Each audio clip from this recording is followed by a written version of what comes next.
Assalamualaikum warahmatullahi wabarakatuh.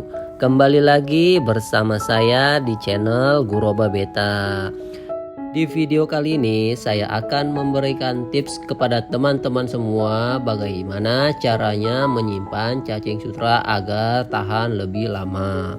Sebelum lanjut ke videonya, bagi teman-teman yang belum subscribe channel ini, silahkan subscribe terlebih dahulu dan jangan lupa aktifkan tombol lonceng agar teman-teman tidak ketinggalan berita informasi seputar ikan cupang dari channel ini. Nah, sebelum masuk ke pembahasannya, di sini saya akan memberikan informasi kepada teman-teman semua bahwa akan ada pengumuman giveaway 2000 subscriber. Tetapi untuk pengumumannya saya lakukan di Instagram Guroba Beta ya teman-teman. Teman-teman bisa langsung cek saja di sana. Sebelumnya saya ucapkan terima kasih kepada teman-teman semua yang sudah mendukung channel ini. Semoga channel ini bisa terus berbagi manfaat kepada kalian, khususnya seputar ikan cupang. Nah, langsung saja kita masuk ke pembahasannya teman-teman.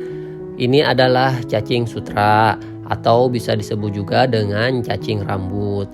Cacing ini merupakan pakan alami yang banyak diburu oleh para penggemar ikan cupang atau ikan hias lainnya. Mengapa cacing ini banyak dicari? Karena cacing ini merupakan pakan favorit yang paling disukai oleh ikan.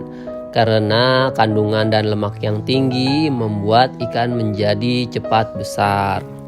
Biasanya saya memberikan cacing ini untuk ikan pada usia 1 bulan ke atas. Cacing ini sangat cocok untuk mengejar ukuran burayak cepat besar. Untuk mendapatkan cacing ini, teman-teman bisa mencarinya di alam atau teman-teman bisa membelinya. Sekarang sudah banyak kok yang menjual cacing ini. Nah, mungkin dari beberapa teman-teman ada yang pernah mengalaminya ketika teman-teman baru beli. Biasanya 1-2 hari cacing sudah banyak yang mati. Di sini saya akan memberikan tipsnya kepada teman-teman semua agar cacing sutra ini bisa bertahan lebih lama. Tips yang pertama adalah pastikan jika teman-teman membeli cacing sutra, cek terlebih dahulu cacing tersebut apakah masih segar. Biasanya terlihat warnanya merah. Nah, apabila cacing banyak yang berwarna putih, biasanya cacing tersebut pertanda banyak yang sudah mati. Yang kedua adalah cara penyimpanannya. Cacing yang disimpan dengan kepadatan tinggi akan lebih cepat mati dibandingkan dengan penyimpanan cacing dengan kepadatan yang rendah. Jadi untuk itu saya anjurkan teman-teman menyimpannya dalam wadah yang berbentuk datar dan cukup luas. Karena saya di sini menggunakan wadah ember 5 liter, jadi di sini saya menggunakan aerator dengan pasokan oksigen yang diperoleh dari alat tersebut. Pada perkumpulan cacing ini biasanya kematian ditemukan di tumpukan bawah koloni. Cacing yang mati akan membusuk dan bisa menjadi racun bagi cacing yang masih hidup. Kemudian bisa teman-teman lihat bentuk media airnya juga berwarna keruh atau keputihan dan menimbulkan bau tak sedap.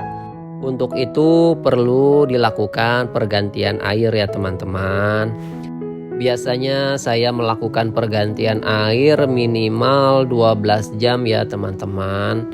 Jika dilihat air sudah keruh, dan biasanya maksimal saya menggantinya sekitar 24 jam atau 1 hari. Nah, ketika teman-teman ingin mengganti air yang baru, pastikan air bekas cacing sutra ini jangan teman-teman buang, tapi teman-teman bisa manfaatkan. Nah, apa sih manfaat dari air bekas cacing sutra ini? Jadi untuk air bekas cacing ini teman-teman bisa manfaatkan untuk kultur kutu air. Jadi di sini saya lakukan penampungan air bekas cacing sutra ini untuk saya manfaatkan sebagai kultur kutu air.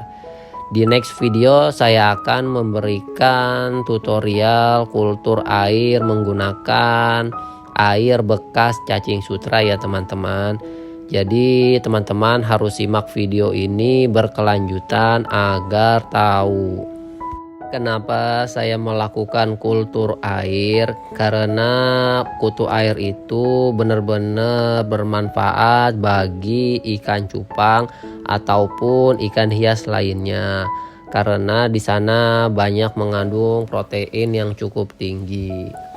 Jadi kita harus memanfaatkan yang ada. Mungkin dari teman-teman jika sudah ada yang mencoba kultur kutu air dengan air bekas cacing sutra ini, silakan teman-teman tulis di kolom komentar. Teman-teman bisa berbagi informasi ke yang lainnya juga. Biasanya jika teman-teman rutin untuk pergantian air, cacing sutra ini bisa bertahan hidup sekitar 1 minggu. Yang biasanya jika teman-teman membeli dari tempat penjual, itu biasanya bertahannya hanya 1-2 hari saja. Kalau di sini saya menyarankan ke teman-teman lebih menjaga kondisi airnya. Apabila teman-teman punya aerator, teman-teman bisa pergunakan aerator. Dan apabila teman-teman tidak mempunyai aerator, teman-teman bisa simpan di wadah yang cukup luas dan teman-teman bisa lakukan dengan sirkulasi air. Serta teman-teman harus perhatikan ketinggian air. Jangan terlalu tinggi, cukup rendah saja agar cacing sutra bisa ke permukaan. Kemudian tips yang ketiga adalah ketersediaannya pakan. Cacing yang disimpan dalam air bersih tentunya miskin dengan zat pakan yang diperlukan untuk tetap bertahan hidup yang cukup lama. Jadi usahakan teman-teman memberi pakan cacing sutra. Tapi biasanya banyak yang mengabaikan untuk poin tips yang ketiga ini. Tidak perlu untuk pemberian pakan, hanya saja dengan poin yang pertama dan poin yang kedua. Nah, jika dirasa airnya masih terlihat keruh seperti ini, teman-teman bisa lakukan pergantian ulang air kembali. Di sini saya hanya memberikan contoh, jadi saya tidak melakukan pergantiannya ya. Karena untuk mempersingkat waktu dan juga di video ini saya akan memberikan starter kutu air yang akan saya kultur nanti di video selanjutnya. Jadi teman-teman harus tonton video-video ini dan jangan sampai teman-teman ketinggalan informasinya. Sementara video saya skip dulu. Nah, di sini saya akan ambil starter untuk kultur kutu air yang sudah disiapkan tadi. Kita ambil terlebih dahulu untuk starternya, kira-kira sebanyak ini. Langsung saja kita simpan di wadah yang sudah kita siapkan tadi, yaitu air bekas cacing sutra. Apakah kultur ini berhasil atau tidak? Jadi teman-teman tunggu saja updatean selanjutnya ya. Di sana saya akan memberikan informasi updatean perkembangan kultur kutu air ini. Dan di video selanjutnya saya akan melakukan eksperimen untuk kultur kutu air. Jadi jangan sampai ketinggalan update-nya ya teman-teman. Mungkin cukup sampai di sini videonya, semoga bermanfaat. Wassalamualaikum warahmatullahi wabarakatuh.